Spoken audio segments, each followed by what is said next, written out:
এই কাঠের গুড়ি আমার রুটি তুই ফিরিয়ে দে। দিবি না তো দাঁড়া, আমি কেটেই বের করে নিচ্ছি। কাটুরি ভাইয়া, ওকে যায় চিড়ে দাও। আমি কেন চিড়ে দিব? ও আমার কি ক্ষতি করেছে? আগুন ভাইয়া, তুমি ওই কাঠের গুড়ি জ্বালিয়ে দাও। আমি কেন জ্বালাবো? ও আমার কি ক্ষতি করেছে? পানি ভাইয়া, তুমি আগুনকে নিভিয়ে দাও না। আমি কেন নিভাবো? ও আমার কি করেছে? হাতি ভাইয়া, তুমি যায় পানিকে খেয়ে ফেলো। আমি কেন খাবো? ও আমার তো কিছু করে নাই।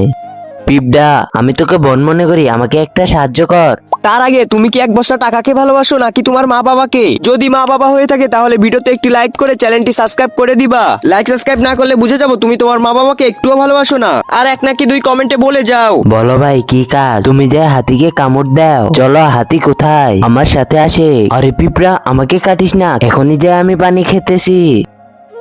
আরে হাতি, আমাকে খাস না, আমি এখনই যে আগুন নিভিতেছি। আরে পানি, আমাকে নিবাস না, আমি এখনই যে কাঠুরিকে জ্বালাচ্ছি। আরে আগুন, আমাকে জ্বালাস না, আমি এখনই যে কাঠের গুড়িকে কাটতেছি। এই নাও, প্রথমে যদি কাঠুরিয়া এই কাজটি করতো তাহলে তো পরিশ্রম করতে হতো না।